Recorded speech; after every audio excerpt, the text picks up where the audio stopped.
good evening, or afternoon, as it were, and welcome to Weird-O-Rama. I am your host, Victor von Psychotron, and all of us at Weird-O-Rama will always strive to bring you the creepy, the strange, and of course the weird. Oh, it's easy enough for you to talk. You can do whatever you please.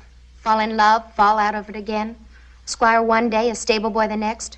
Tonight we have another Bert I. Gordon film for you, The Magic Sword. A tale of knights and dragons and curses and other oddities. I'll just put it that way. Starring none other than Mr. Basil Rathbone, Gary Lockwood, and lots of other fun people in this film. So, lock all of your doors and windows. Turn off all of your lights. Sit back, have a cup of tea, and enjoy The Magic Sword. But first, a short film about knights.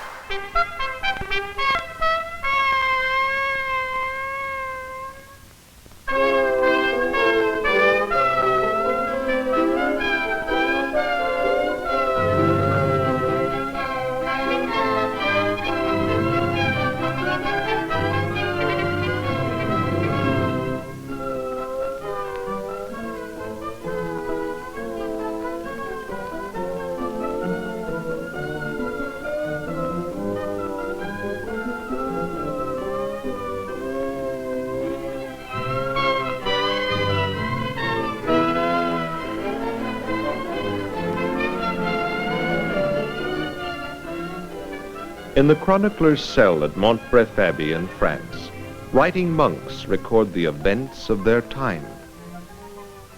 Brother Boniface is the guardian of chronicles which date back to the fall of Rome and record the chaos that followed. Force ruled everywhere. People began to look to the strong for protection and submitted themselves as serfs to those who had the means and skills for fighting. The early chronicles reveal knights as cruel, ignorant fighting men. Their only occupation was war. As life in feudal Europe became better organized, a code of honor developed based upon ideals of chivalry, religion, and the knight's status as professional warriors.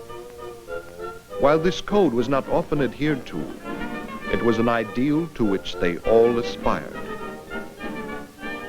Among the writings of Brother Boniface, there is the tale of a youth, Robert de Goncourt, who was raised according to the code of chivalry of his time, and whose story we will hear as the chronicler himself might have told it. Our tale begins in the year of our Lord, 1192, when the noble Lord of Goncourt sent his son Robert to the mighty Lord of Montbref to learn chivalry and the skills of knighthood at Montbref Castle. In the year 1192, the castle of Montbref stood proud and mighty, guarded by impregnable towers and surrounded by a deep moat. Here Robert de Goncourt began his apprenticeship as a page, the first step toward knighthood. At the age of 7, under the experienced hand of Lady Alice de Montbref. My lady? Welcome, Robert. Enter in and draw nearer, my lad. Truly I am glad of your coming. When you enter into your lord's hall, cry you, Godspeed, and with humble cheer greet those who there be present. Do not rush rudely in, but enter gently with head up and at an easy pace. Bow, even as I do now. So, like this. Do you understand? Now go you and attempt it. Good. Again. It is fairly done. You are a true Goncourt. And so learning commenced. Robert de Goncourt encountered another youthful page at Montbref, Gerald de Banks, together with whom he was to be raised under the watchful glance of Lady Alice until both lads attained 14 years and were ready to be squires to Sir Giles. While their apprenticeship as pages endured, Robert and Gerald were learning to conduct themselves as noblemen, They knew that each true, valiant knight should be able to dance gracefully and serenade his own chosen lady with sweet love ballads.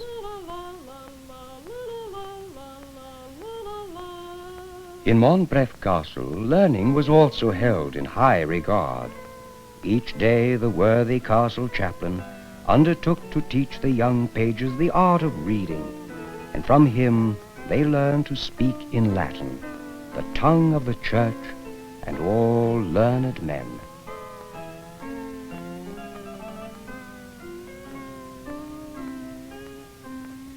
Besides the two pages, there were younger children in the castle. They had many pastimes, such as walking on stilts behind the castle walls, or playing ball under the supervision of some member of the household.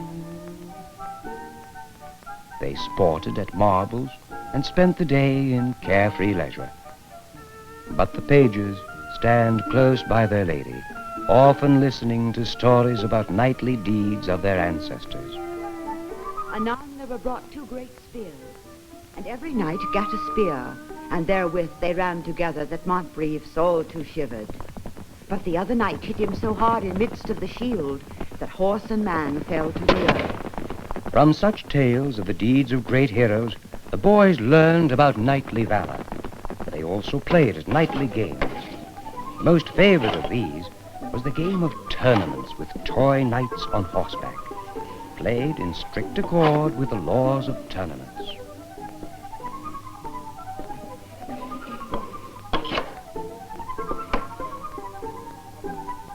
Most of the early education of the two pages rested in the hands of the ladies of Montbref, but the master himself also contributed his part in their raising. In moments of respite, when Sir Giles sat down to play at one of the manly games such as backgammon or chess, the young pages were permitted to stand by and witness the game. But these were all light pastimes. The page's real fortune was that of a warrior and horseman. So, often as he watched the stablemen and older squires, Robert would imagine himself a great knight, mounted on his steed. Part of Robert's apprenticeship was passed around horses. Elder squires, such as this man, who doubtless lacked the gold to purchase the costly gear of knighthood, often served as instructors of young noblemen.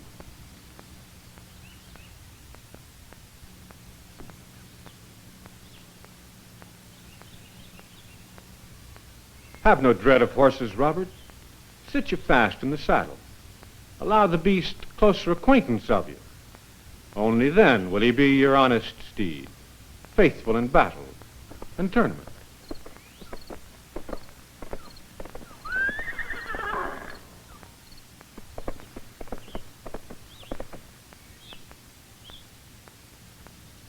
And so Robert's days were full, measured out equally in periods of grave study and in manly practice for his future calling.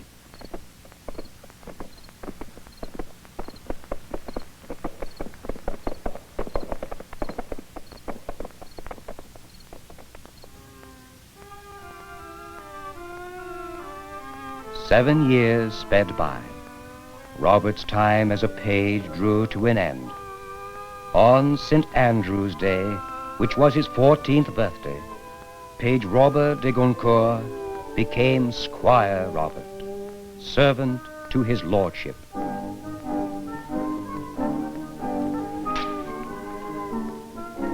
Peace, I cry! You sport like merry pages newly come. Remember, you are squires now. Thus commenced the second period of apprenticeship for Robert de Goncourt and for Gerald de Banks. As squires, their service was to their lord directly. From henceforward, their apprenticeship was not in toys and trifles, but in service and in arms.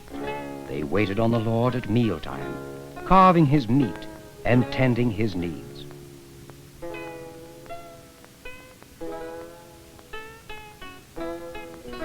Thanks, good Gerald. Come, Robert.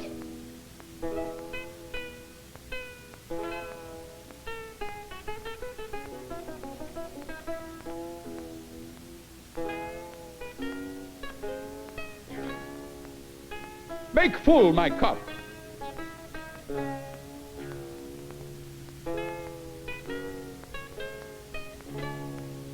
Enough.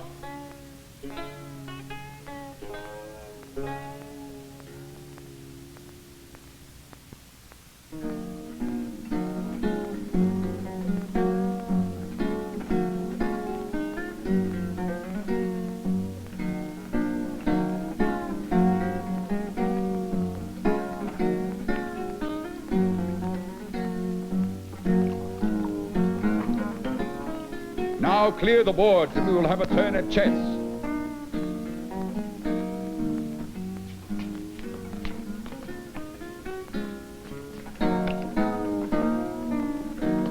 And now, Gerald, bring the chess man. Fetch a chair, Robert.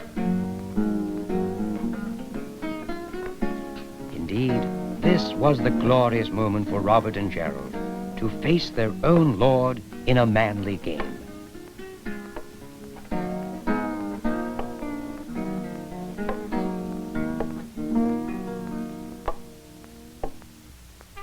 Serving the master meant partaking of his leisure and his duties. The squire's tasks were many, maintaining the brilliance of the lord's shining armor and the sharpness of his weapons, keeping the hunting equipment ever ready for the master's call, dressing him for battle or the hunt, and following behind wherever he might go.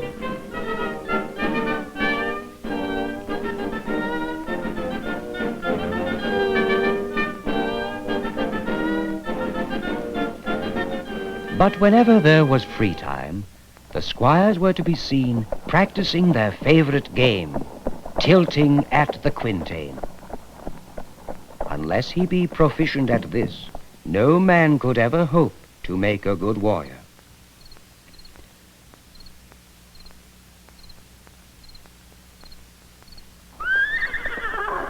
The quintain is an effigy of a knight with shield in one hand, club or sandbag in the other. The squire doth charge it. If he strike poorly, giving an imperfect blow of his lance, the spinning quintain will buffet him as he passes. Hooray! Hooray!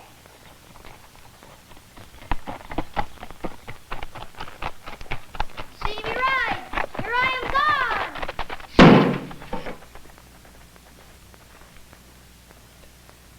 And to harden their muscles, young squires were trained to mount horses with heavy weights affixed to their belts.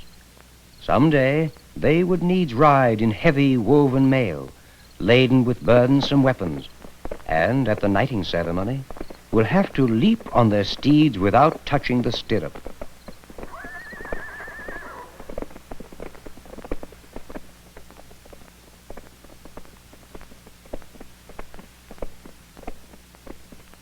But at softer moments, Robert and Gerald learned to sing love ballads and popular songs.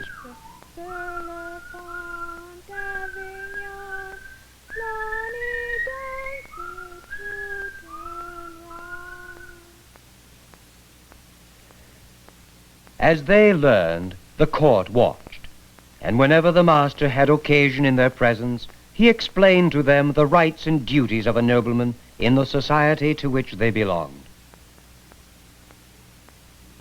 As they grew, they learned to handle weapons worthy of their might and skill.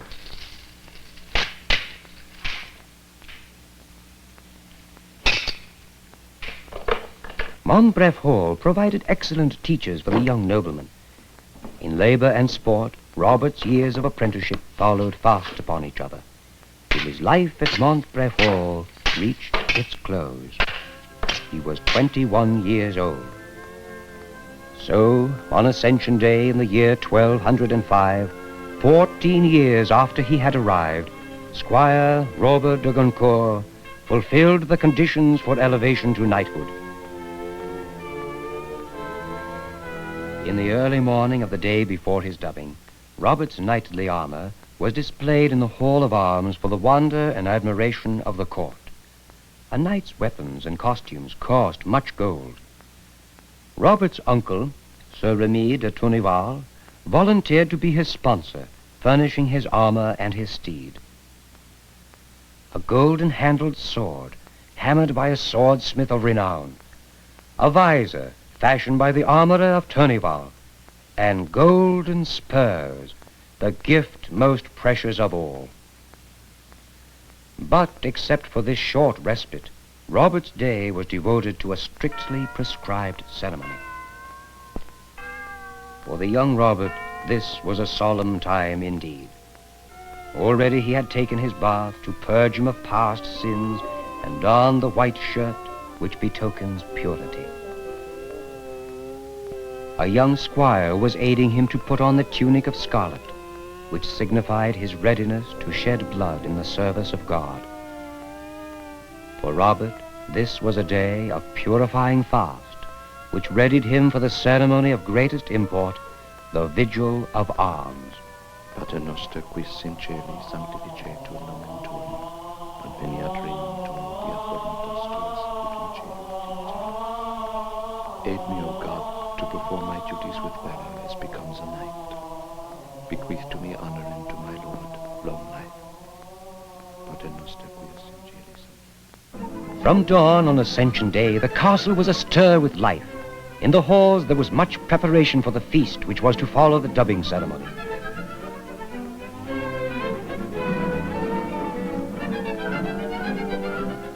The courtyard jumped with minstrels and clowns, with jugglers and artists, all gathered for the glorious occasion.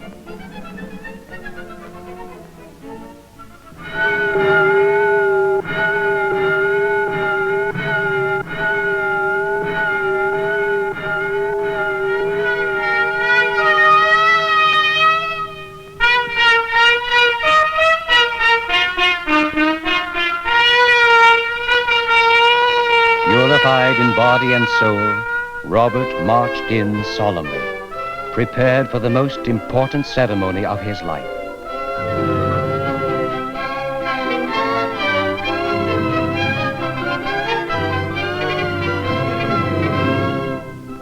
Sir Remy, Lord of Tourneval, knight of great merit himself as sponsor, bears the privilege of fastening Robert's spurs of gold.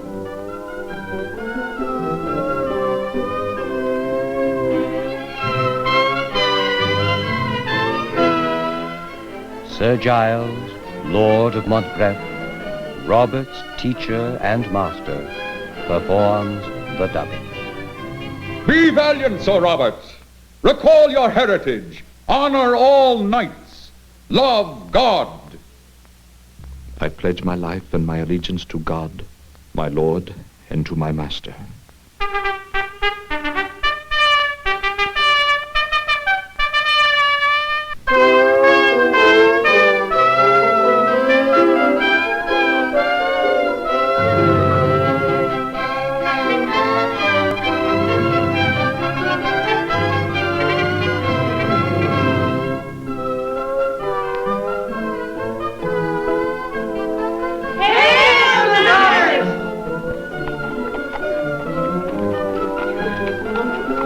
Then came the moment when Sir Robert was expected to make the running leap to his mount's back without touching the stirrups. A moment of awe for his family and comrades.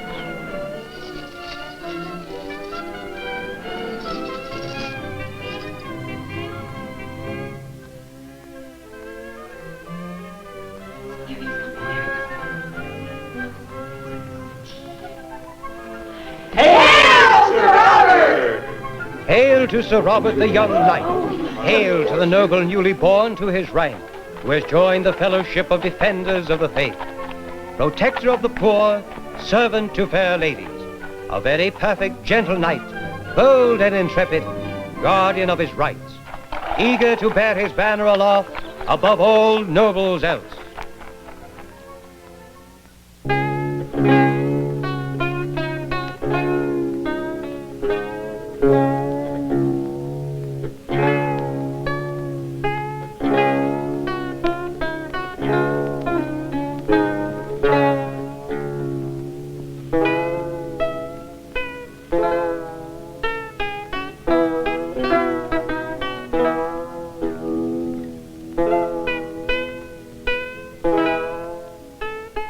Thus Sir Robert takes his place beside Sir Giles and Sir Philip. But not all noblemen are thusly honored. The friend of his apprenticeship, Gerald de Banks, still remained a squire, serving his master, maybe hiring himself out to other barons, and awaiting his chance to earn knighthood. And here indeed is where my story ends. For Sir Robert de Goncourt soon left the place of his apprenticeship, the castle of Montbref, and set out upon the journey to his new manor, which he received from his uncle as a fief, which he named New Goncourt.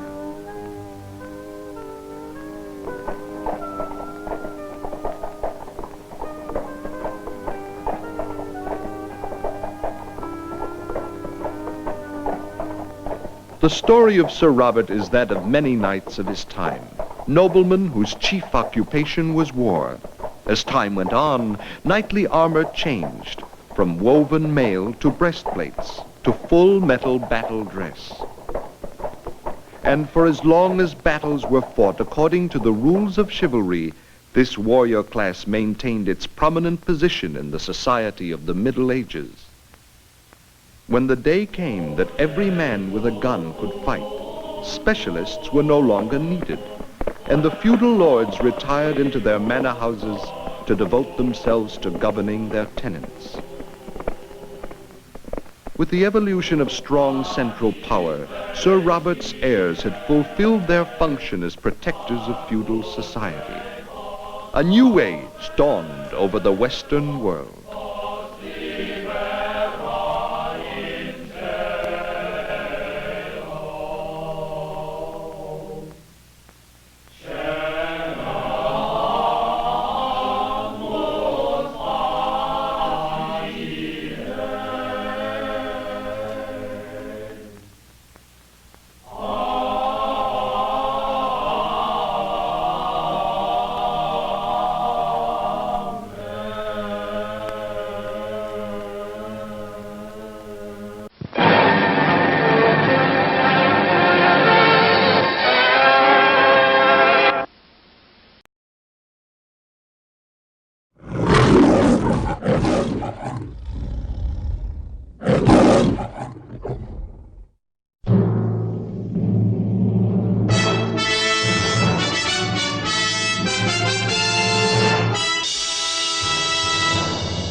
He's gone again.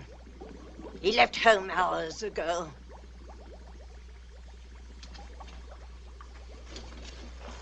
What good is my sorcery if I can't help my own boy? Answer me, someone. He's not fooling me. I know where he is. He's at the magic pool again. Love is his curse. He is in love. Do you think I don't know it? I've tried to cure him of it. Am I losing my skill as a sorceress? No. No, Sybil. Doesn't my witchcraft cure snake bites, chilblains, carbuncles, pink eye, hangnails, and unhappy memories? Yes. Yes, Sybil. Then why can't I rid the boy of this fever? George is a man. And human. Human, yes. But hardly a man. He's a mere boy of 20. In love. George. Already a man. In love. He ought to be at home learning a good trade. Like mine.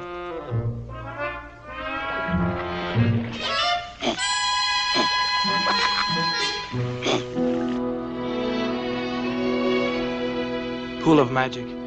Obey my wish. Bring her vision into my sight. That's right. That's right. Find her. She's at the palace.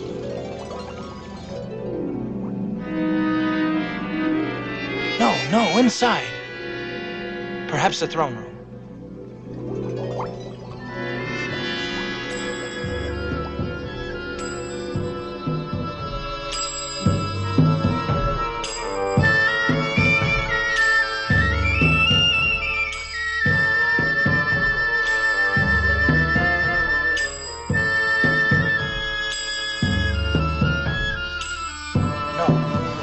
No, try the sunken garden in the palace by the Oriental pool.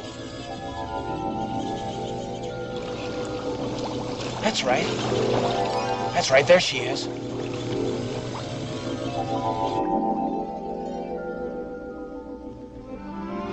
There she is.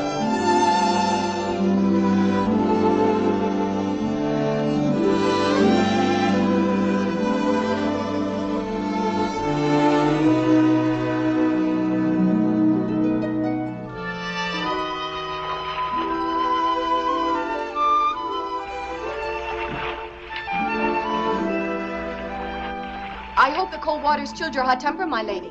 No, I'm just as furious as ever. Oh, princess. Oh, it's easy enough for you to talk. You can do whatever you please. Fall in love, fall out of it again. Squire one day, a stable boy the next.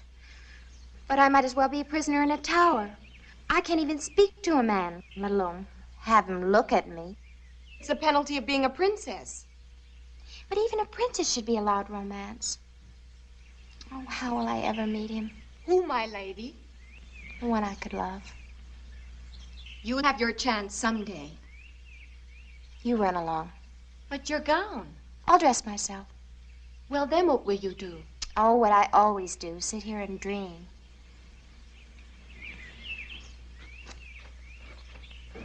Princess Helene.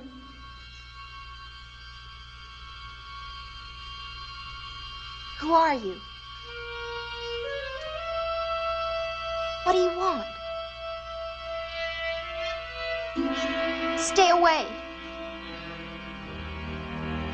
Don't you come any closer. No, princess. I'm going to take care of you.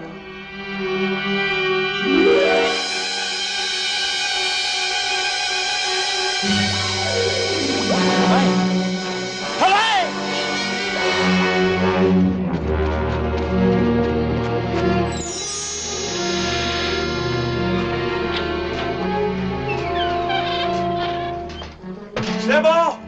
Sybil, where are you? You needn't shout, George. I can hear you. I must leave here. She's in danger. Who in the netherworld are you talking about? Princess Helene. I loved her from the first moment I saw her. A reflection in the water, and you call it love, you silly child. Something terrible has happened to her. Let me see what you're talking about. Magic mirror. Show me what has upset my boy. The princess is gone, Your Majesty. She's not in her quarters, not in the garden, not by the pool. Yet no one saw her leave the palace. We've searched everywhere. Then turn out the guards, Branton. We have done that, my liege. Until she is found, no one will be permitted in or out of the palace.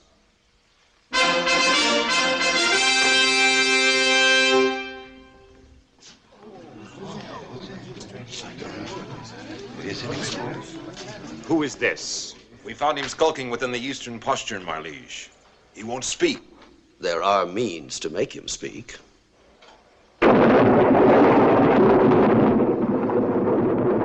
Sir Bratton. Your most serene majesty, you can call off the search. The princess, your daughter, is in my castle, under lock and key. Who are you? Lodak. The sorcerer? I'm flattered that my reputation has preceded me. Lodak, you say my daughter is at your castle. But why? How have I hurt you? Why have you done this thing? The answer is very simple. Your father executed my sister for witchcraft when she was only 18 years old. I have waited until your daughter reached that age so that my dragon could relish the flesh of the princess.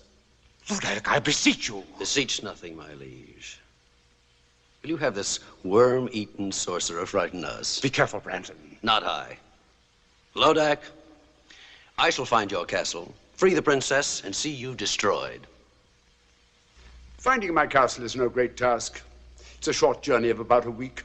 You simply follow the yellow star of the north. The trick is how to get there, alive.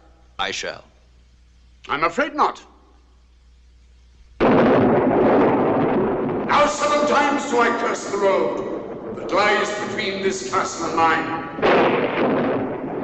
Let no one live who dares the dark journey. Let no man face my 7 curses and reach the dragon's lair. Your curses won't stop me from reaching your castle. The Princess Elaine will make a delicate dish for my dragon in exactly 7 days' time. And now, if you'll excuse me.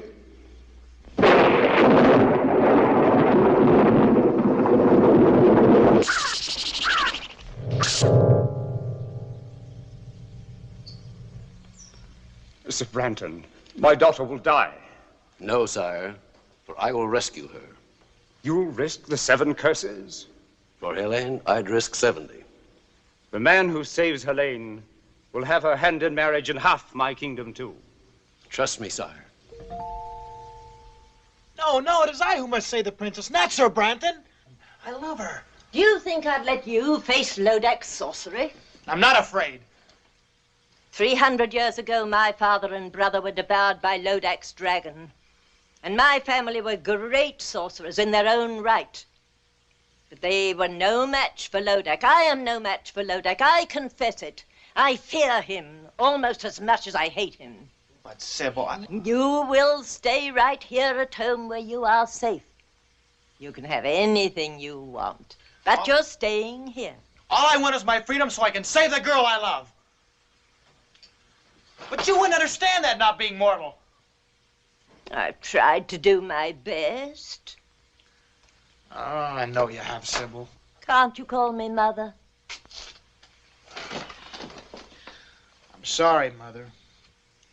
You were only a week old when your royal parents died from the plague. I found you, reared you as my own son.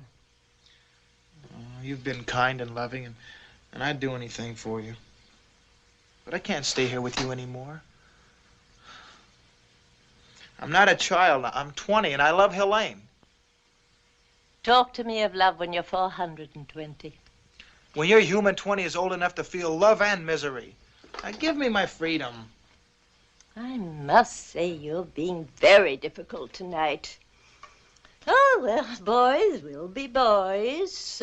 We'll have to cheer you up. Watch Mother now.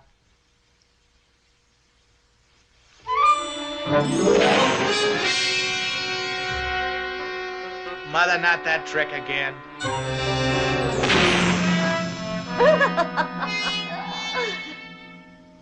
George, I've never seen you like this before. Look, if you'll cheer up, forget about that girl and Lodak.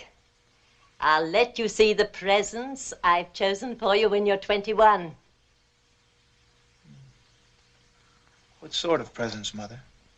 Come along. I'll show you.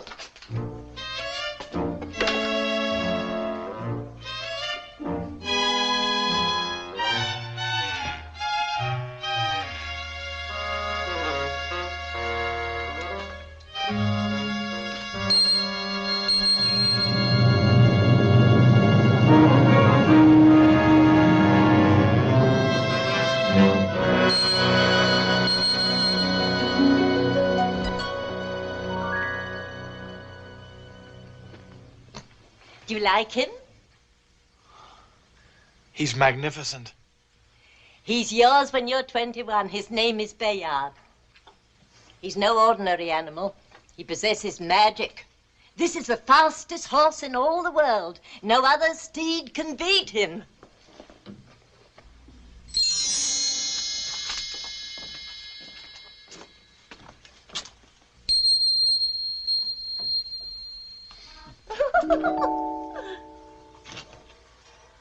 See this? You'll wear it when you ride the stallion. Does this armor possess magic too? No weapon can pierce it. And this is Ascalon, the blade. None like it since the world began. It defies all swords in battle. Black magic is overcome by a touch of the blade. So there, all yours when you are 21. Then I'll let you go after Lodak for my revenge as well as your own. And with the help of their magic, I could save the princess now. No, you're not old enough. You wouldn't know how to use them. Oh, just let me hold the sword. Just to get the feel of it. Please? Just for a while. Very well.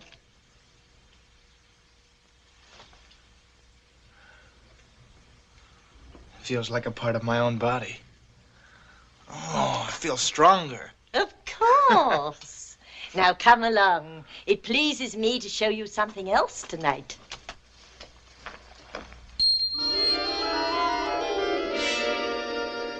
Who are they? Once the 6 most valiant knights in the world. It's real black magic, Mother. I wish I could take the credit. I've never been as good as that. No, it was my brother. You like Ascalon, George? It's just great.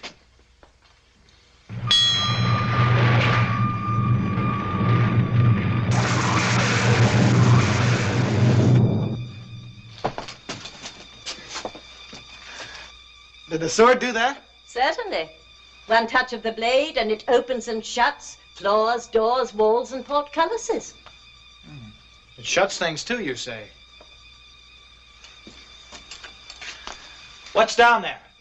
Well, I haven't been down there in centuries. Used to be my brother's safe deposit box for spells, enchantments, magic ritual and the like. Want to see? Is there any other way out if the crack were closed again? Depends how hard you work at it. A cousin of mine took 80 years to whoomp up a spell that blew the roof off, but don't be afraid. We won't close the crack behind us. Oh, I'm not afraid. You go first, Mother. Hmm?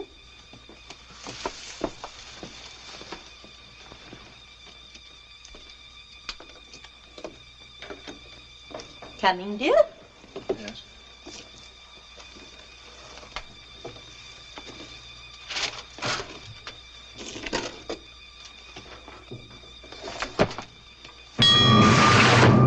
George, what have you done? George, let me out. Goodbye, Mother. George, son, let me out this instant. You can't leave me here. I told you about my cousin. I'll come back and let you out after I've rescued the Princess Helene. What if you can't come back? With a magic armor, magic sword, magic steed, what can stop me now? You don't know Loda, George, let me out.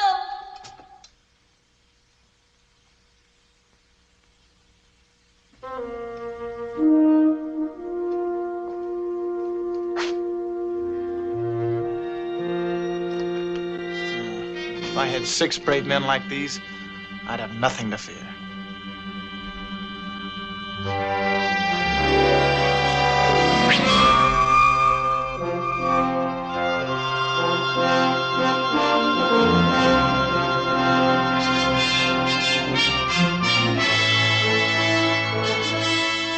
Monsieur, you have been a long time to come.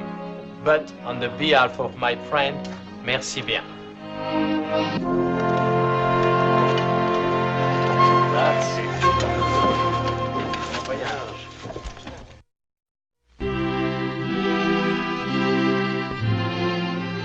Your Majesty, I pledge my sword to your service, my life to our mutual hope, and my heart to the Princess Helene.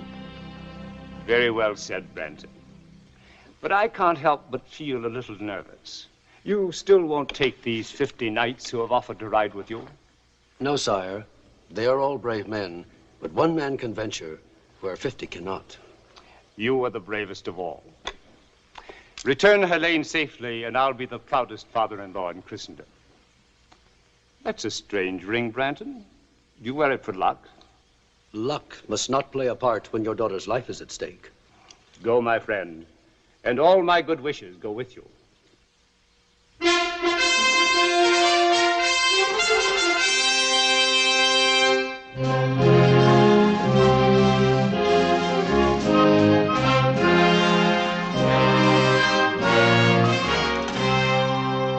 Your Majesty, these knights and I have come to serve you in your hour of need. That's very kind. Who are you? I am Sir George, a knight by virtue of 400 years of noble lineage. Welcome, good sir. These are my comrades in arms. Sir Denis of France. Votre Majesté, c'est un honneur. Sir Ulrich of Germany. Mein Kaiser, we come to serve. Sir Anthony of Italy. A servizio. Sir Pedro of Spain. Su servido, Your Majesty. Sir James of Scotland. Our hearts grieve for you and your sorrow, Your Majesty. And last, Sir Patrick of Ireland. We pledge our lives to your service and to the Princess Helene until she's safe. Gentlemen, speaking for the king, we are grateful for your offer. I'm sure that you can be of immeasurable service to His Majesty while I'm away. That's not what Patrick meant, Sir Branton. Oh, you know who I am. Have we met? No, I've often seen you. In the field? Not in the field. And I also know you wish to marry the Princess Helene. Oh, quite true. You are all welcome to stay and dance at my wedding. Oh, many thanks. But I prefer to dance at my own. You talk in riddles, young man. Don't try to solve them till we've rescued the Princess Helene. We? I shall rescue Helene. Monsieur, try to understand. We are all sworn to save Sir George's beautiful lady. Sir George's lady? What does the Frenchman mean? Only that I love her and I intend to marry her. You arrogant boy. Do you know the perils of the dark journey? We do, Sir Branton. If you don't share our enthusiasm, we shall be happy to go on without you. How dare you? Your Majesty, have I your permission to give this stripling a lesson in the use of arms? I shall not draw, except in behalf of Princess Helene. Oh, coward! Draw!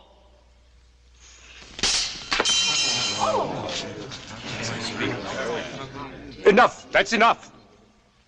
Sir Branton, I like these knights. Surely there's safety in numbers, you and 7 good swords. 7 swords and 7 curses. When do we start, Sir Branton? Now.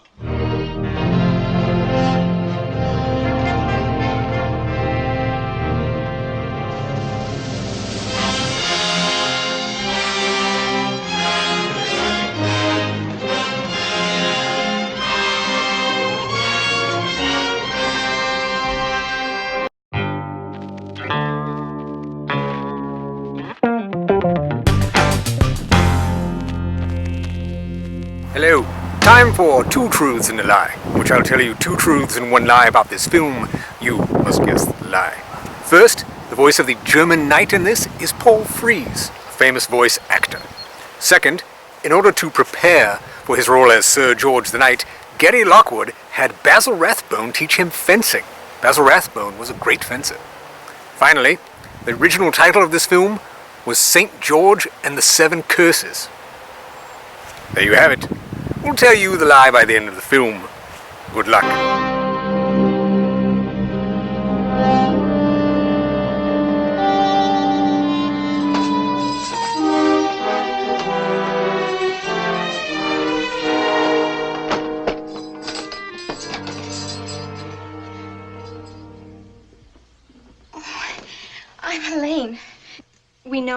We heard you were brought in this morning.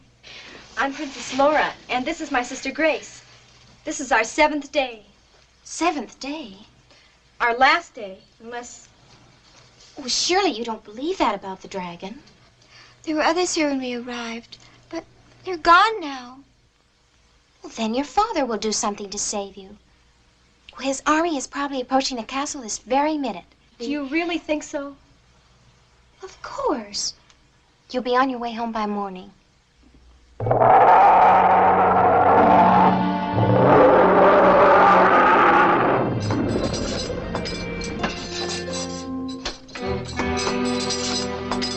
The two sisters. We're free to go home now. Father arranged for our release. You're not going home. Surely you must have spoken to him. I've had 3 long, dull sessions with him, but nothing could persuade him to give up what I asked for. I don't believe you. He'd pay you anything. Nothing. Instead, he sent an entire company of his bravest knights on the dark journey. The poor lads never even reached the 3rd curse. Take them away. Come on. No! No, you can't do this. You can't do this. That just can't be happening. There just couldn't be anybody as cruel and evil as you. Oh, really, Helene? This isn't the first time that a princess has been fed to a dragon. And at least around here it happens only once a week. Unless you get what you want. What ransom are you asking for me? I'm sorry, but you happen to be a particular case. I'm not asking any ransom for you at all. Then why did you bring me here? My little pet will be hungry again in 6 days' time. Come, let's watch. No, no, please don't. Please. Listen. Wind carries well. Don't turn your head away. You'll miss all the fun. See? It all happens very quickly. Now my little pet can sleep. Oh, it's horrible. But it won't happen to me. Their father sent a company. Well, mine will send an army. I hate to disillusion you. Actually, for a while, your father seemed content to let just one knight undertake your rescue. Oh, don't blame your father. The knight talked him into it. And who is this very brave man? I'm sure you know him. Sir Branton. Sir Branton? You don't like Sir Branton? Oh, come now. A damsel in distress can't afford to pick and choose. Anyway, don't worry. Neither he nor his companions will ever get here. Companions? I thought you said Sir Branton was alone. He would have been. But some foolhardy young man named George insisted on coming with them. George? Of course, you don't know him. Well, where is he? Would you care to see him? See him? Certainly. I'll show you the young fool.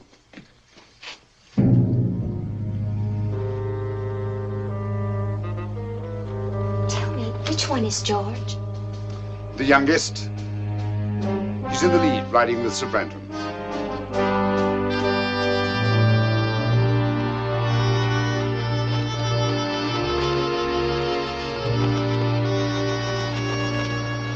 Those who are wise will turn back now.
horse is swift. It couldn't be that. What? No. Just a stupid thought that crossed my mind. So the horse is swift. My ogre will kill them both. Are you quite sure?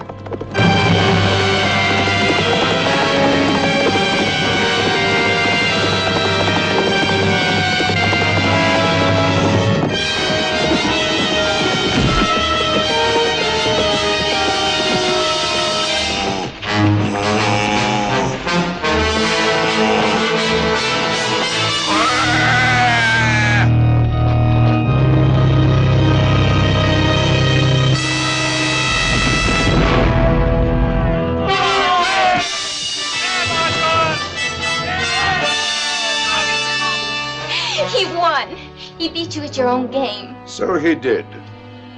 He'll save me. I know he will. Not a chance. No one has ever survived the 7 curses of Lodak. That was only the first.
Let's go back to your cell, shall we?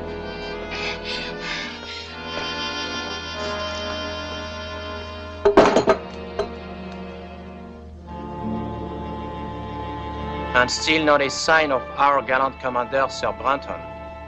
Is the man heathen not to pay respects when poor Ulrich and Pedro are laid to rest? Not is the man a coward. not to have lifted his sword against that monster. Branton's no coward, I'm sure of that. I will talk of the devil himself. We missed you at the burial, Sir Branton. My regrets, gentlemen, are as deep as your own. But since every minute counts, I thought it wiser for me to ride ahead and reconnoiter. What did you find? Mount your horses, gentlemen, and come see for yourselves.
Look at that, George.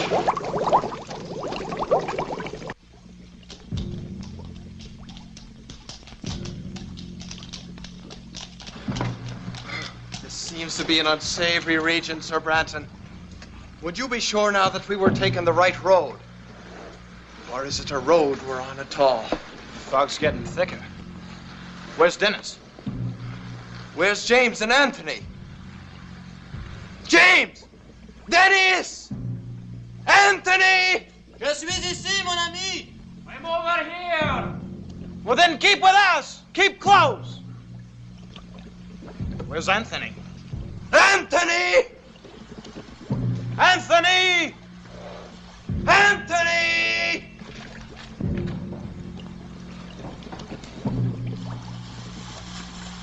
Anthony!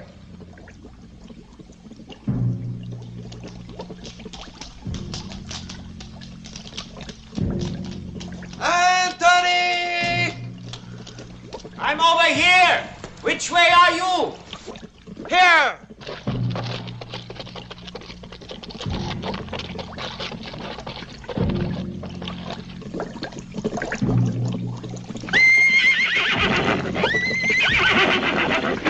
Ah! Find him!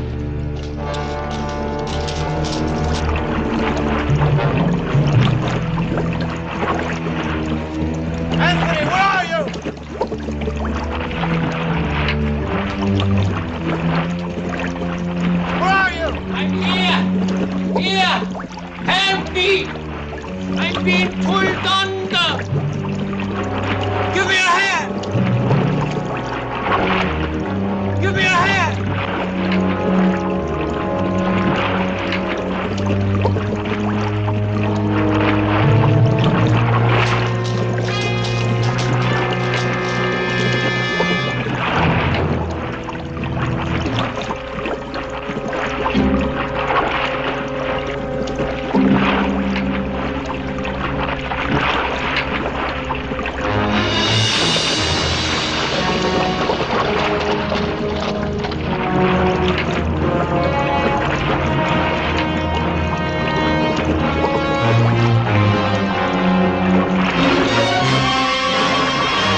nos amis. Where's Anthony? Where's George? We will ride on, gentlemen. They are lost for good, both of them. Not both. Look.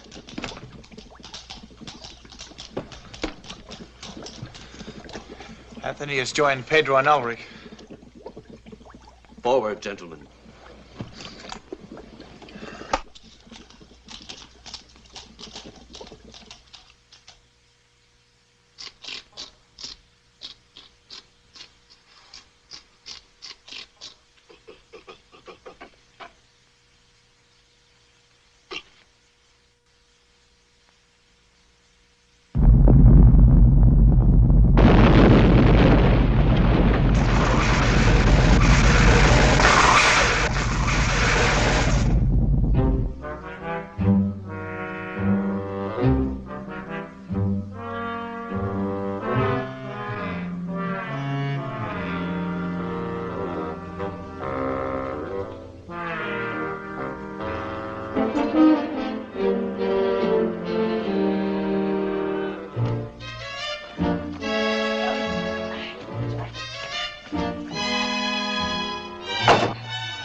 My, what a job getting out there.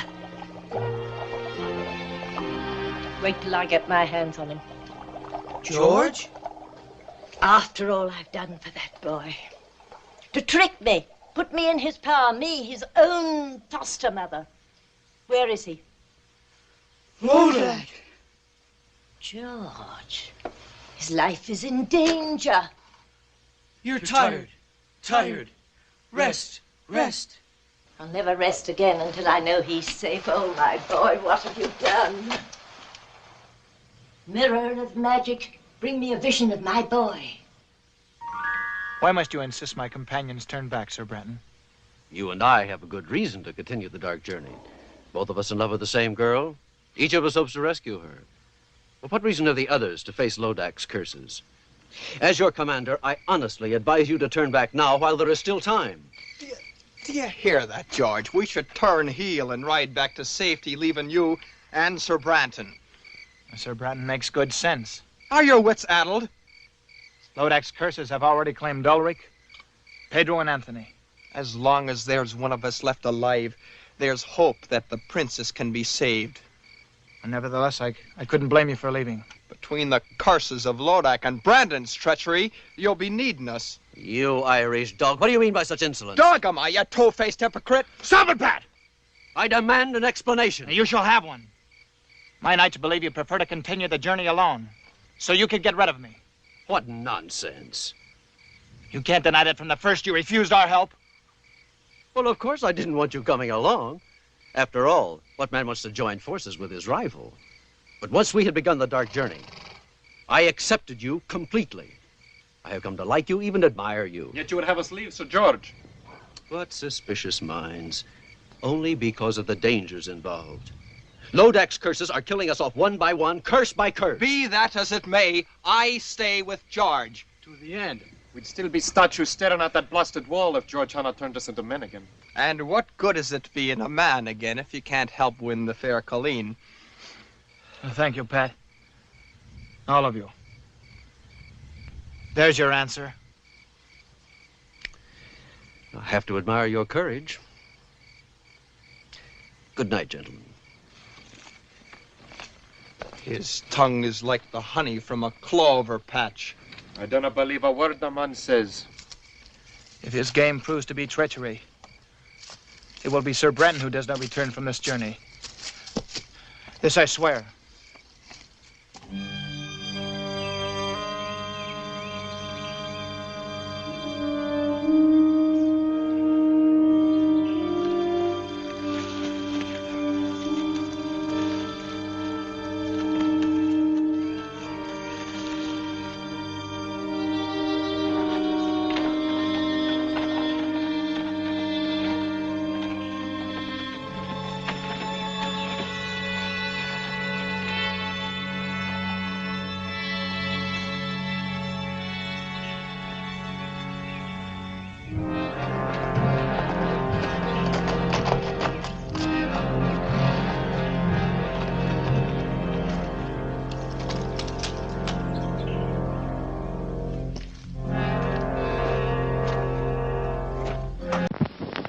Refresh yourself. It's intermission time. The concession stand is open and ready to serve you.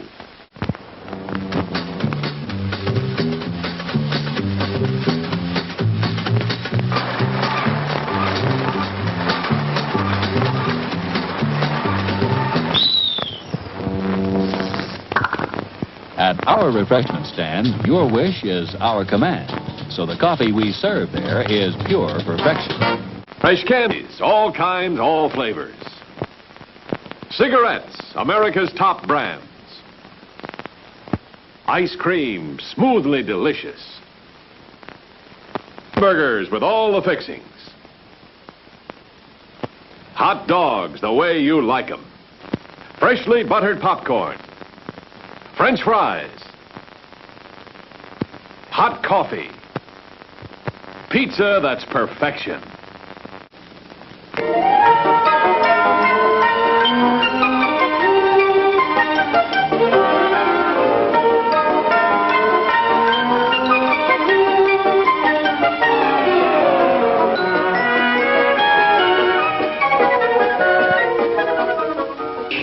For your convenience, we have an attractive snack stand with buttered popcorn, golden good and hot from the popper, sizzling hot dogs cradled in fresh, fluffy buns, ice cream and other good things to eat.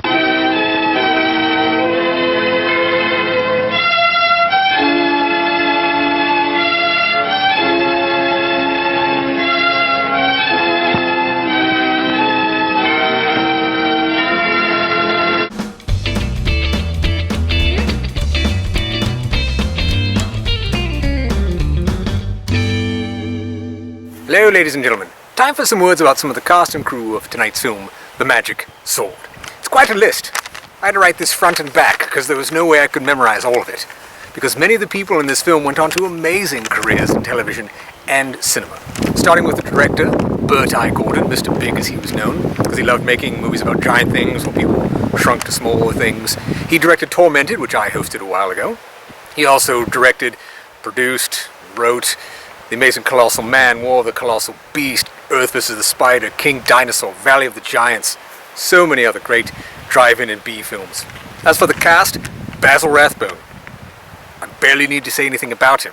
He was, of course, in The Son of Frankenstein, one of the Universal classics. He was best known for his portrayal as Sherlock Holmes, but he's also excellent in Captain Blood, The Adventures of Robin Hood, The Black Sleep, and so many other great film and television roles.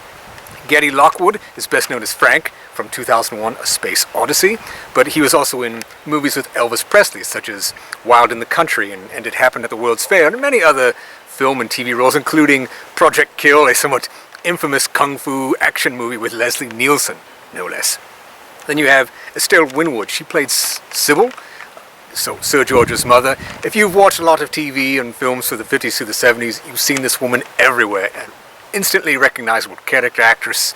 She played lots of quirky old ladies or witches.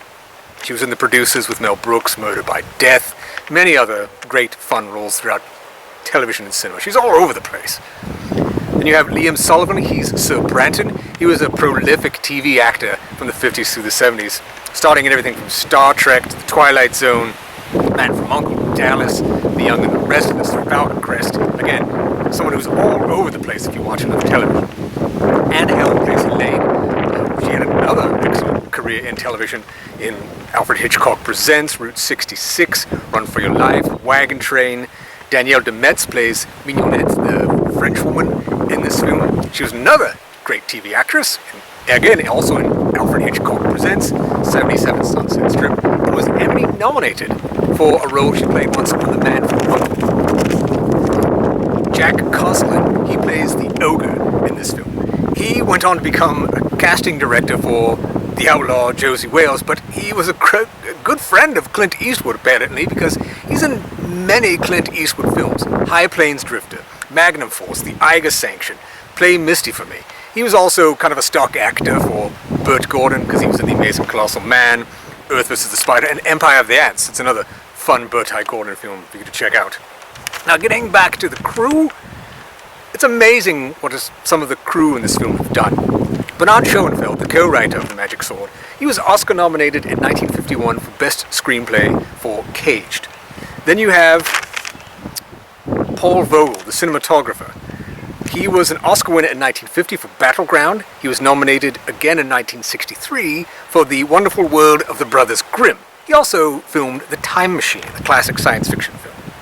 Franz Backerlin, the production designer of this film, had an Oscar nomination in 1960 for his production work on Journey to the Center of the Earth.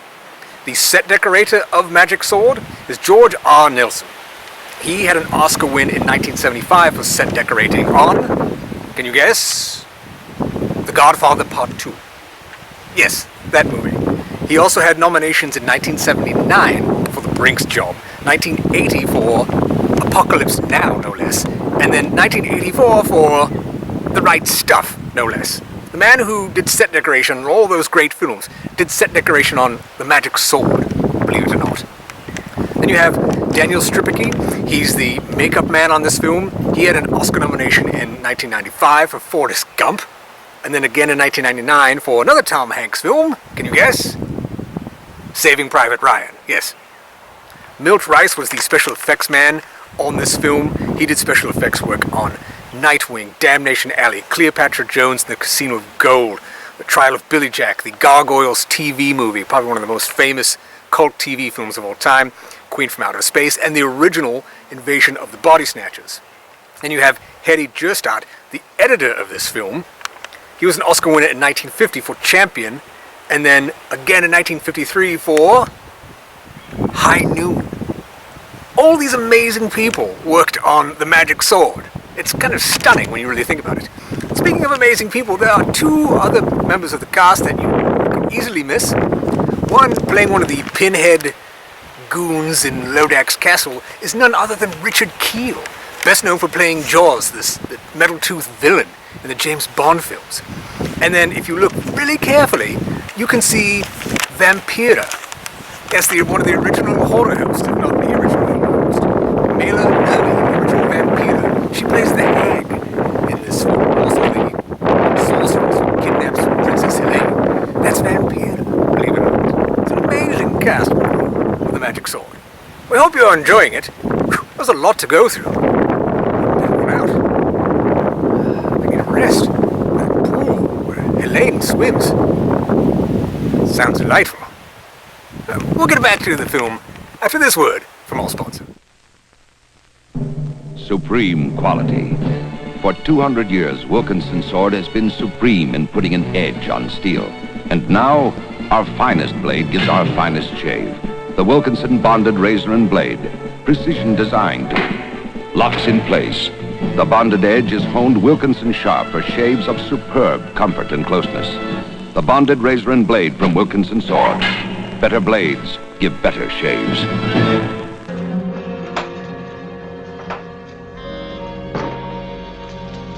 Hello, Brandon. Where are you? Right here. Well, I see you're in a good mood. On the contrary, I'm in a savage mood. I can't stand incompetence. You were to come here alone on this phony rescue. But instead, I must waste my curses to destroy George and his knights. Talk about incompetence.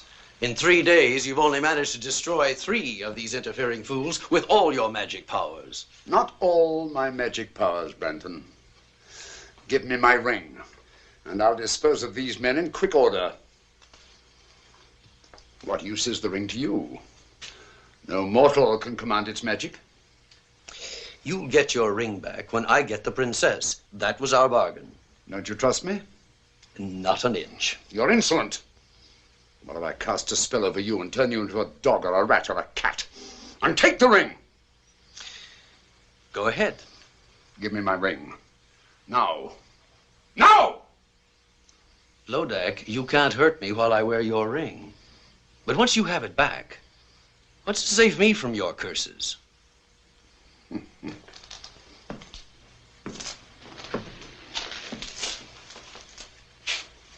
Why would I want to hurt you?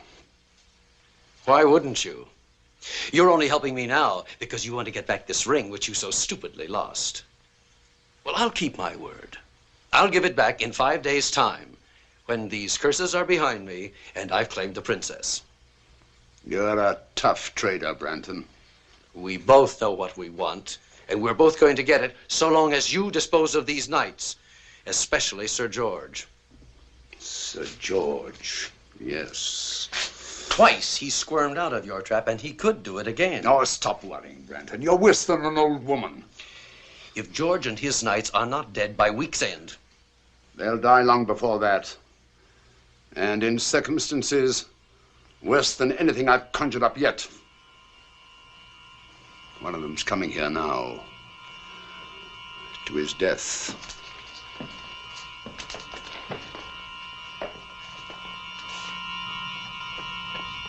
Well, the gallant Frenchman.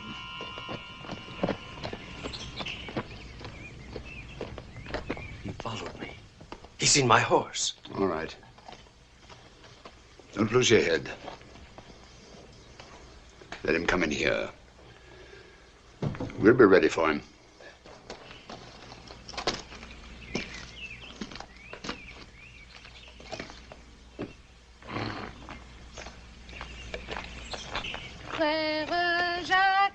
Frère Jacques, dormez-vous, dormez-vous, sonne les matines. Et la petite, vous êtes française? Naturellement, monsieur. Comment vous appelez-vous? Mignonnette, monsieur. Mignonnette.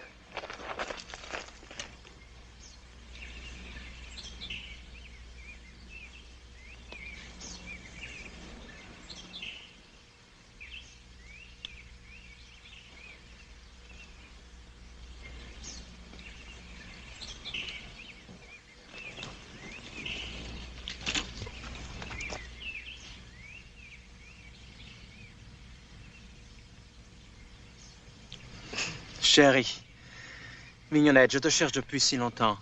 Enfin, je te trouve. Oh, moi aussi. Oh, Denis, je t'aime, mon cher amant. Tu es si beau, si bon. Donne-moi tes lèvres. Encore une fois, donne-moi tes lèvres. Non, non. Chérie, je te jure, je t'aime. Oh, moi aussi, cher Denis, je t'aime.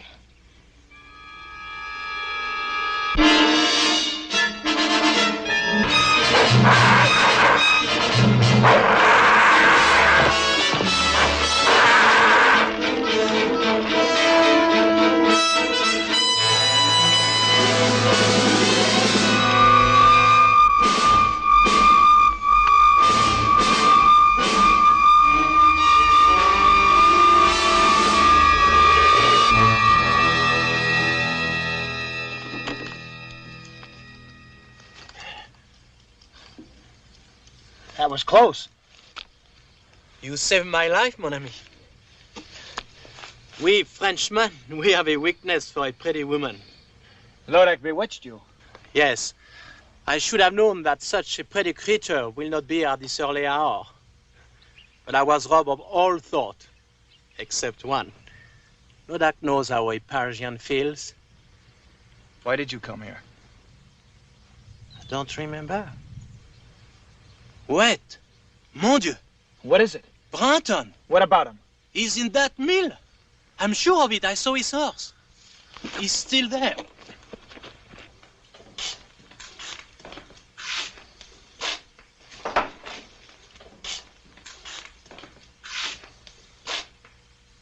Sir Branton! Senor Branton? Well, good morning, gentlemen.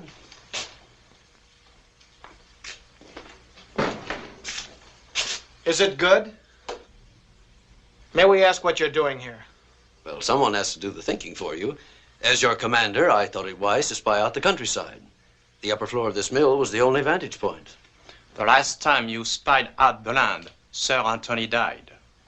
You can always turn back, Sir Dennis. You have heard my answer to that. As you will. Shall we wake the others and ride on?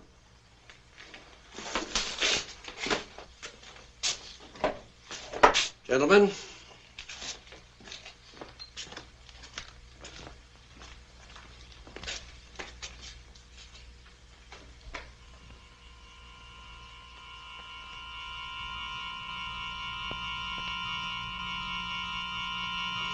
Bungler! Lodak, I almost killed him. I tried. I could have killed them both, but that shield, I couldn't face it. That shield. Yes, that shield. Magic. Of course the boy has magic. Sir George? How else could he have escaped 3 curses? Magic. And I didn't even see it. That foster mother Sybil is working against me. The magic is strong, Lodak. I know it. How will you counter it? Won't you need your ring? Not for Sybil's magic. But once I get my ring, that's the end of Branton. And the princess will be fed to my dragon. All I have to do now is to redouble my magic. And all you had to do was destroy that Frenchman. You were too slow. You need to be taught a lesson. No. Toll, hag! Toll! For 5, 6, 10 hours. Toll until I need you again.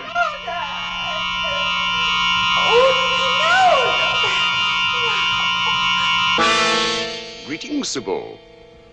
Lodak. You're looking older. Let me see, we haven't met in what, 100 years? I don't want to talk to you. But I want to talk to you. You've caused me quite a lot of trouble. Lodak, if you touch a hair of my boy's head, I'll fight you. Not a chance. You never had any real talent for witchcraft. You were always 10th rate. 10th rate? You're quite helpless, Sybil. In 4 days, the Princess Helene will be fed to my dragon. And your George will die even sooner than that. There's nothing you can do except look in your stupid mirror or magic pool. And now I'll take care of that.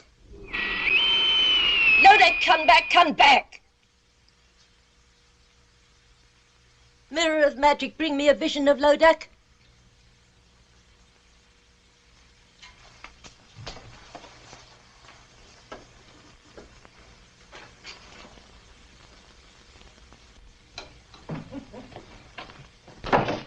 Tenth rate, am I? Helpless, am I?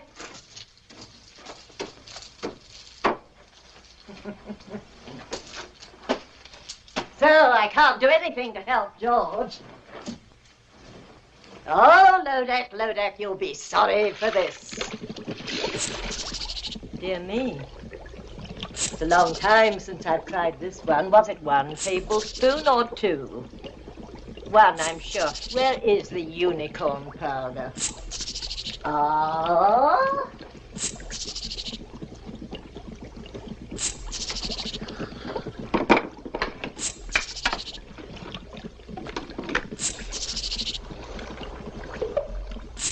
Now, let's see.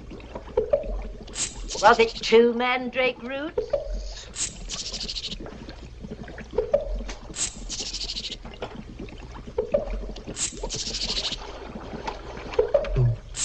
What else goes in? Eyes. No, I won't have eyes in this one. Yes, yes.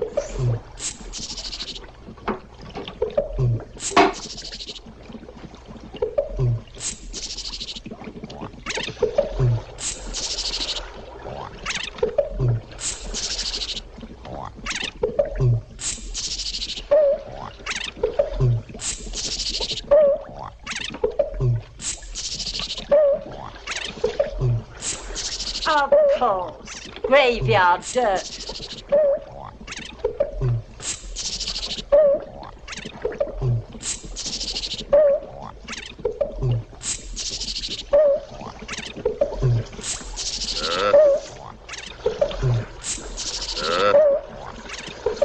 Riches of headache, blacker than black. Demons of shame, flesh on the rack. See that our George no power shall lack. Double his magic and be to that Lodak. I wonder what Sybil's cooking up.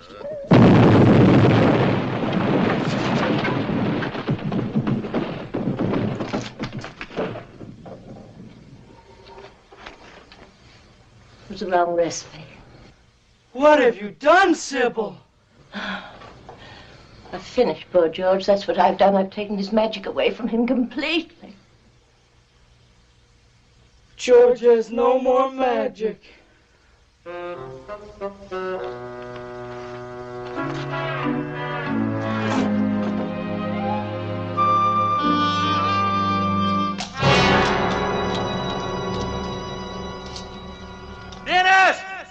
James! James! Dennis! Where are you now? There are the tracks of their horses. I can't believe they're ahead of us. How could they take this heat? It's getting hotter by the moment. You had no right to let them go on without us. What could I do? They were up before daylight and belligerent at that. Sir Dennis said that he couldn't trust me to spy out the land any longer. Well, you could have wakened us. They swore they'd be back before daylight. Dennis! James! If the heat's any worse up ahead, they'll be burnt to a crisp by this time.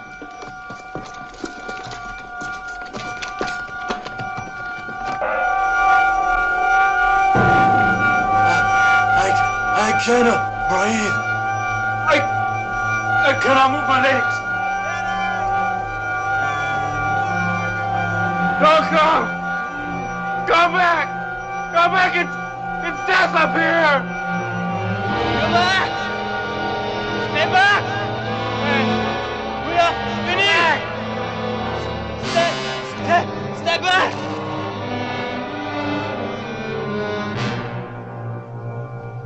Dennis! James!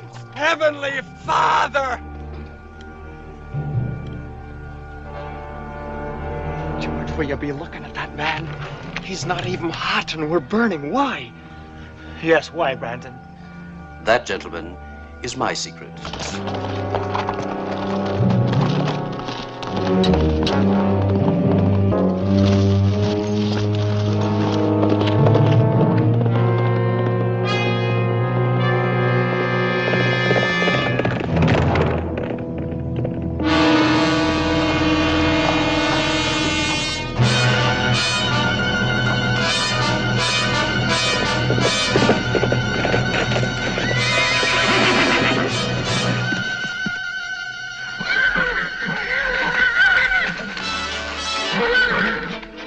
The horses won't go in the cave.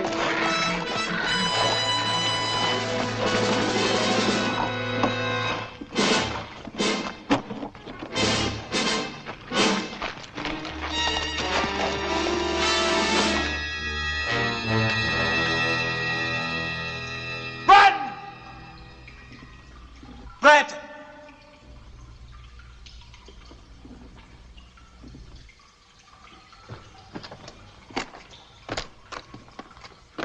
Where the devil is he? He must be in here somewhere. You mean I was in here, George? Brandon. I'm sorry I have to leave you now. A long-standing appointment with the Princess Helene. And also with my partner, Lodak. Partner? Yes, his castle is just over the hill. Any last words for either of them? You want to escape us, Brandon? I already have escaped you, George.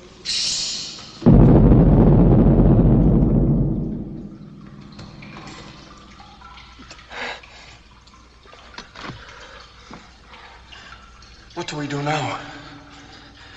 We break out. With Ascalon's help. Ascalon? Oh, did you know my sword was magic? It opens floors, walls, gates, anything.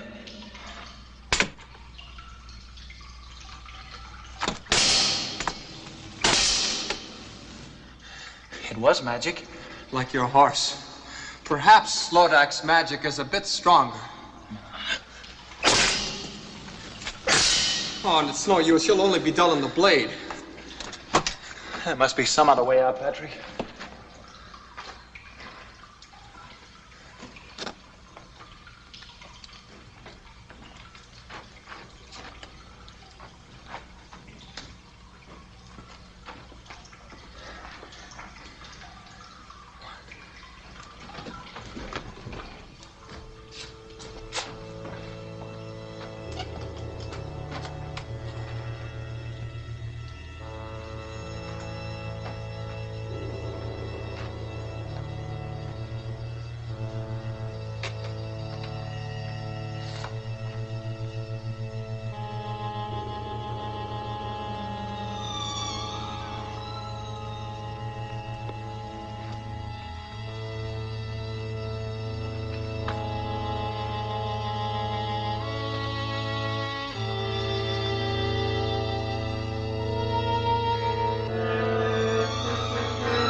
Weird-O-Rama Records presents the new album from drone metal giants, Curses of Lodak, Doomed Journey, featuring Witch's Table, Death Knights, Wounded Ogre, Eye of the Gargoyle, Swamp of No Return, The Ettin's Lament, Beware the Hag, The Scalded Dead, and their covers of Love Potion No. 9 and Green-Eyed Lady.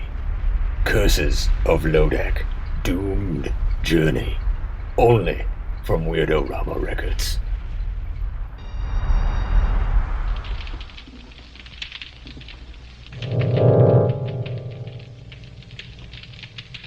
He's escaped again.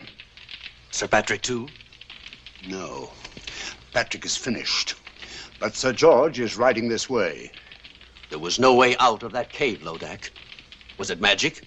No, not magic. Then how did George escape?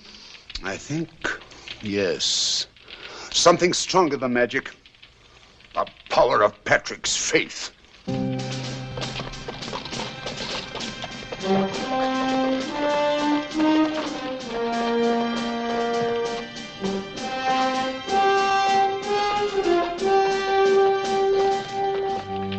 He's coming.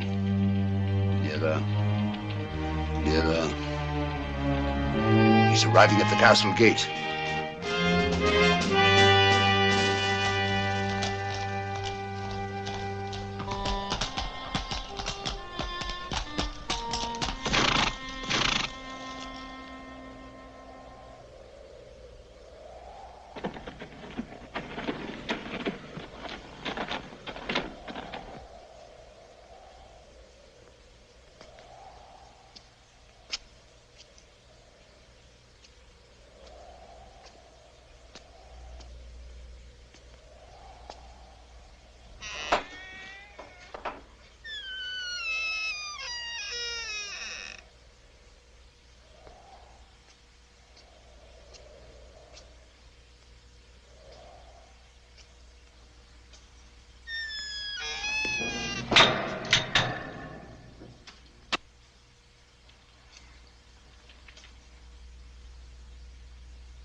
Where is he going? Helene. No, Lodak, I won't allow that. Don't worry. It'll all work out most satisfactorily, I promise. He doesn't know the way to her cell anyway. He doesn't have to. The spell of the sixth curse is already leading him on.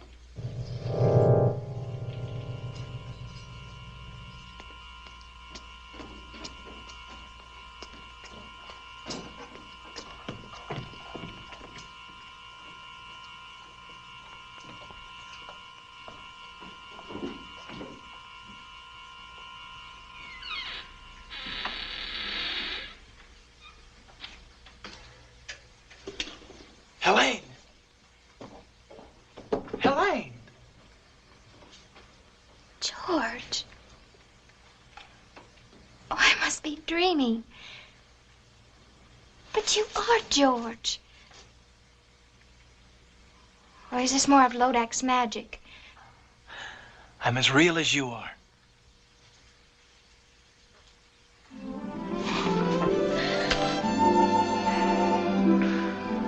How did you know me? Oh, I think I would have known you anywhere. Lodak has shown me visions of you just to torture me. Coming nearer and nearer. But he always swore that you would never live to get here. But I'm here, and we'll leave together. Oh, I'm too happy to even think. Don't think. Just let me hold you. We must go while we can. What happened to Sir Branton? Rather ask what will happen when I get him within my sword's length. Oh, he's somewhere here in the castle. Let him go. What does anything matter except us and our freedom together? I'll see if the way is clear.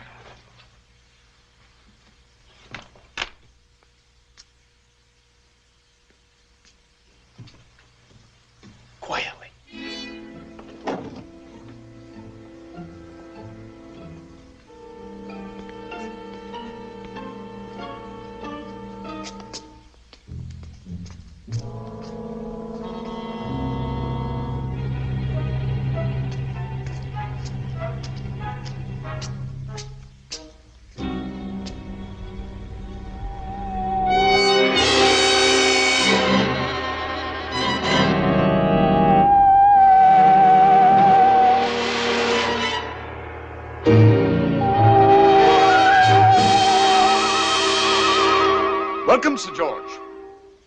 I was beginning to think you'd never get here. Brandon. You looking for this? My lady, it's time for us to leave. Well, no, Helene, no. But I want to, George. Aren't you forgetting something, Branton? Oh, the ring. I keep my word.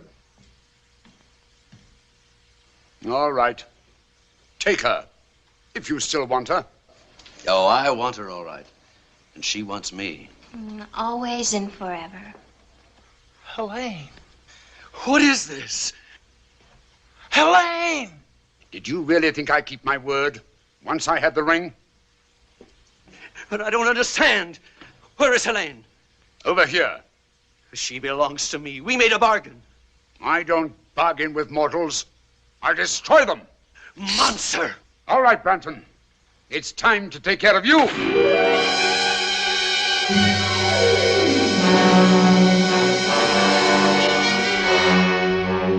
Prepare her for the dragon. Take Sir George to the dungeon.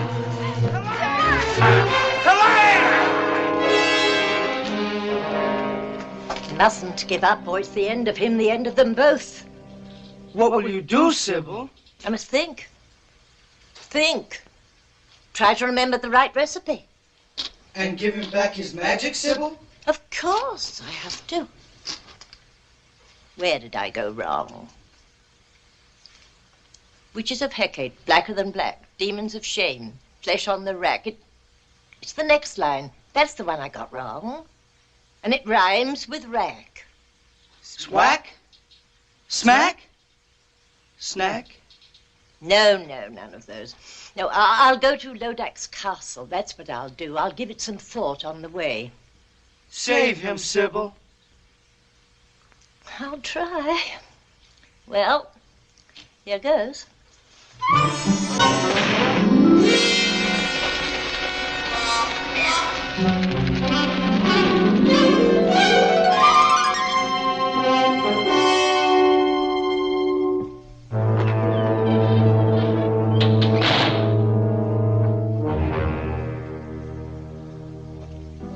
Sir George, this is the real Helene, I swear it.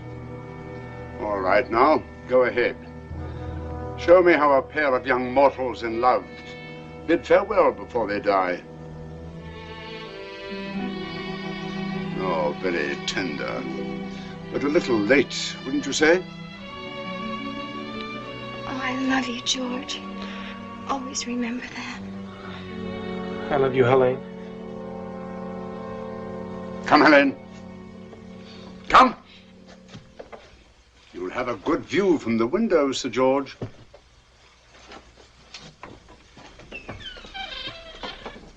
The feast! Lodak will want a feast. Hurry, you pick the best of the little people for the stew. You'll pick the wine. The rest of you know what you have to do.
Hurry. Please, quick, hurry. Hurry.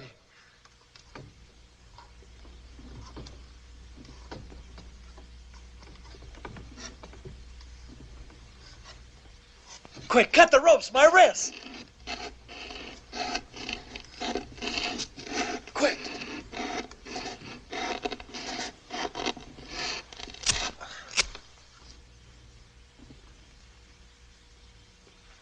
Thank you. I'm grateful to you. My sword has lost its magic, but it's still a sword.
George? The ring.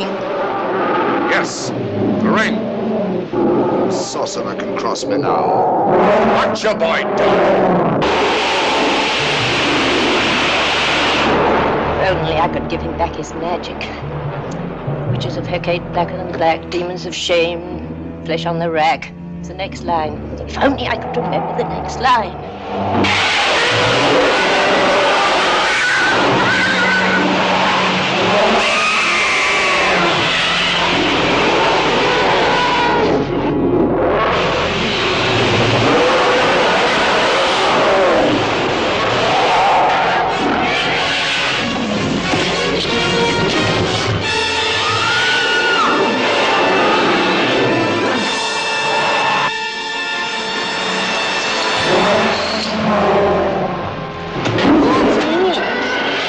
He's even lost the power to attack.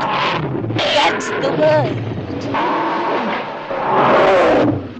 Witches of Hecate, blacker than black, demons of shame, flesh on the rack. Give to my boy the power to attack.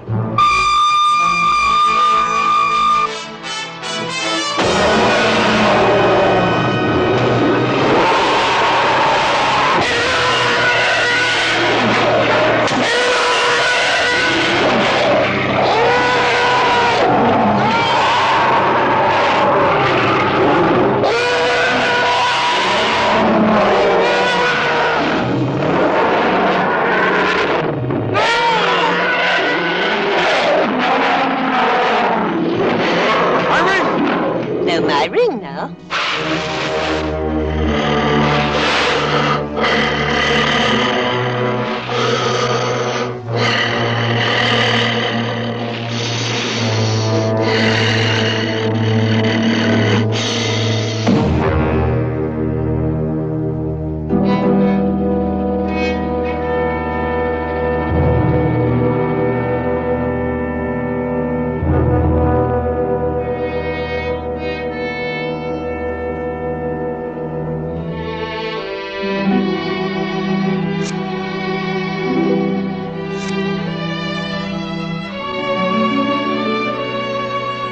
shall still die.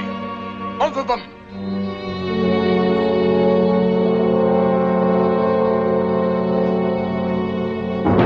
Now do I curse you with all the damnation of hell. Curse upon curse. Defiant mortal, you dared to challenge me. 6 curses could not destroy you. But now you must face the 7th. Me, the invincible. Now will I grind you to dust. Now all you vile creatures of hell, listen to me as I cast the 7th curse.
Hello! Don't mind me. Just happened to find a magic sword lying about. Might go slay a dragon or two. We hope you have enjoyed tonight's film, The Magic Sword. Please feel free to email us your comments about it. Also be sure to check out our blog, Facebook fan page, Twitter feed, and of course, Weird-O-Rama.com and our Patreon page if you're feeling like spreading some magic cheer to our wallet. Yes. So, for all of us at Weird-O-Rama, this is Victor Von Psychotron telling all of you to stay weird. Oh yes, the lie. Basil Rathbone did not teach Getty Lockwood fencing, but that would have been amazing because Basil Rathbone was indeed a very good fencer. Watch some of his older films like Captain Blood and The Adventures of Robin Hood if you don't believe me. Trust me, he was amazing. At you!